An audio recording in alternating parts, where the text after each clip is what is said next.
ओम श्री गुरुदेव दत्त. श्री स्वामी समर्थ. नमस्कार मित्रांनो, आपण मागील अध्यायामध्ये बघितलं की 60 तीर्थे. त्यानंतर आपण बघणार आहोत की मार्तंडेयाच्या पूजेचा विधी काय. देवाला भाव महत्त्वाचा असतो आणि पूजेचे काही प्रकार सांगितलेले आहेत ते आज आपण बघणार आहोत. पहिला म्हणजे मानस पूजा. आधी मन एकाग्र करणे आणि मनात देवाच्या सगुण व साकार मूर्तीचे स्मरण करणे. यासाठी आसन, स्नान, वेळ अशा प्रकारच्या कोणताही निर्बंध नाही. दुसरा प्रकार म्हणजे आधी गुरुपासून मंत्र ग्रहण करावा आणि नंतर हळकुडाच्या मण्यांची माळ करून त्या माळेवर जप करावा. त्यामुळे सर्व सिद्धी प्राप्त होतात. तिसरा प्रकार असा की धातूची किंवा दगडाची वा मातीची मूर्ती स्थापन करून तिचे 16 उपचारांनी मनोभावे पूजन करावे. ती मूर्ती निर्जीव पुतळा नसून जिवंत आहे अशी धारणा मनामध्ये धरून पूजेनंतर ध्यान करावे. याला अनुमोदन असे म्हणतात. हे तिन्ही प्रकार क्रमाक्रमाने प्रकट होतात. पूजेनंतर मल्हारी महात्म्याचा पाठ हा करावा. प्रपंचाचा भार हा देवावर वाहून जे देवाची भक्ती करतात त्यांच्या संसाराची काळजी देव हा करत असतो. अशी चिंता न करता मल्हारीची भक्ती करावी. कारण लाभ व हानी या दोन्ही गोष्टी, सुख आणि दुःख या दोन्ही गोष्टी कर्मानुसार आणि प्रारब्धानुसार आपल्याला मिळत असतात. एक मुख्य भक्ती साधली की मग भक्तीचे इतरही एकामागो एक असे भाग प्रगट होतात. भक्तावर देवाची कृपा कशी होते तर असा भक्त कोणत्याही वर्णाचा असला तरी तो मला आवडतो असे देवाचे वचन आहे. कर्ममार्गी, ब्राह्मण, मुनी, श्रीमंत, संन्यासी, विद्वान अशा सर्वांपेक्षा देवाला तो प्रिय असतो. जिवंतपणी तर जन्मभर सुखे भोगतो, शिवाय मृत्यूनंतर कैलास लोकी येऊन राहतो. एवढी भक्ताची काळजी देवाला असते.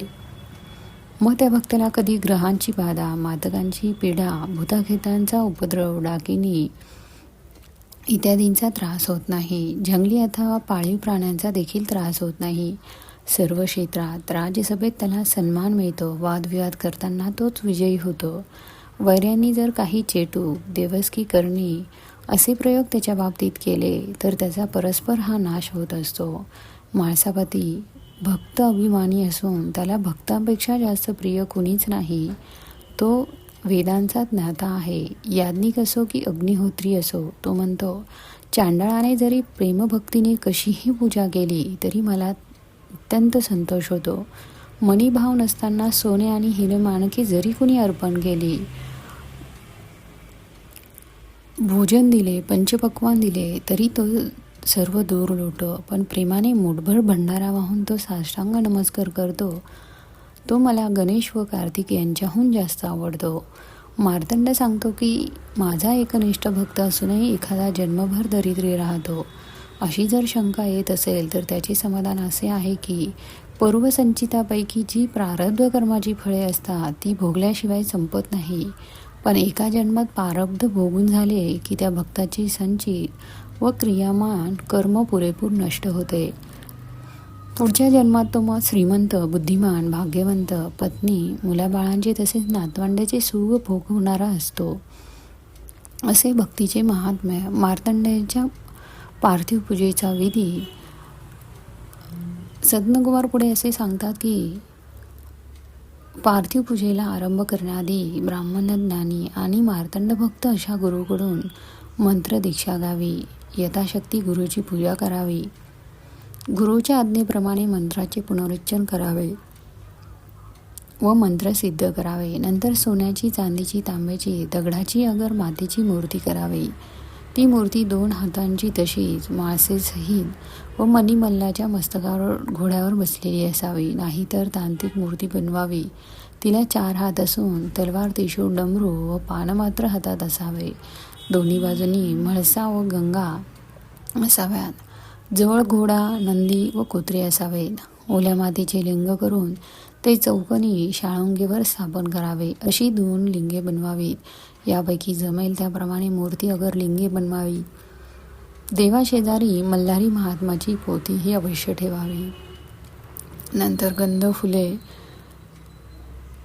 हे साहित्य स्वस्थ चित्ताने पोथलेला मल्हारीचे स्वरूप समजून पूजा करावी व भंडारा वाहावा. फुले अनेक प्रकारची मिळतात. त्यापैकी मुख्य कोणती तर मार्तंडांना परिजातिक विविध रंगाची कमळे, सफेद, लाल व पिवळा चाफा, बकुळाची फुले, पाटल पुष्पे वापरून पूजा करावी. शिवाय पांढरी व लाल मंदाराची फुले, धोत्र्याची, निरगुड्याची फुले मल्हारीला अतिशय प्रिय आहेत. गेळ या झाडांची पाने असावीत. तशी सब्जाची, तुळशीची पाने, नंतर पत्री वाहावी. त्यात जांभूळ, नागबेल, बेल, हळद, अशोक, दुर्वा, आंब्याची, जाईची, कवठाची पाने मुख्यत्व असावी. सुगंधी धूप व गुळगुळ जाळावा. 3 वातींचा दिवा लावून ओवाळावा. नैवेद्यासाठी पंचपक्वान्न जेवण असावे. दूध साखर अर्पण करावी. त्रयोदश गुणी विडा वाहावा. नंतर वस्त्रालंकार देखील व्हावे. दक्षिणा ठेवावी आणि गीत संगीत व आरती करावी. असे पूजन केले म्हणजे शिवकृपेने वाहन सौख्य व स्त्री सौख्य हे मिळते. असा उत्सव वर्षातून महिनाभर करावा. चैत्र शुद्ध तृतीयेपासून तो वैशाख शुद्ध तृतीयेपर्यंत दररोज सकाळ संध्याकाळ करावा. अशी नियमित पूजा केल्याने पृथ्वीवर जिवंतपणी सुख भोगून मरणानंतर कैलासावर तो भक्त शिवगण होऊन राहतो. जशी शक्य असेल तशी पूजा करावी. मल्हारी सहस्रनाम अगर मल्हारी महात्म्य वाचून व रविवारी एक वेळ जेवण करून असे व्रत नेहमी आचरतात. त्यांच्यावर देवाची विशेष कृपा होते. मार्गशीर्षातील शुद्ध प्रतिपदेपासून घटस्थापना, माळा वगैरे स्थापन करून 5 दिवस उपवास करावा. नंतर 6व्या दिवशी पारणे म्हणजे समाप्ती करावी. या व्रताचे नाव चंपाषष्ठी व्रत असे आहे. त्या तिथीला स्कंदषष्ठी असेही आणखी एक नाव आहे. खंडोबाचे नवरात्र असे देखील या तिथीला म्हटले जाते. या पूजेमध्ये झेंडूच्या फुलांना फार महत्त्व आहे. असे हे व्रत महात्म्य प्रथम म्हाळसाईने ब्रह्मदेवाला सांगितले आणि नंतर पुढे ते पृथ्वीवर प्रचारात आले. मित्रांनो, मार्तंड विजयातील पुढील अध्याय बघण्यासाठी चॅनलला सबस्क्राईब करा. धन्यवाद.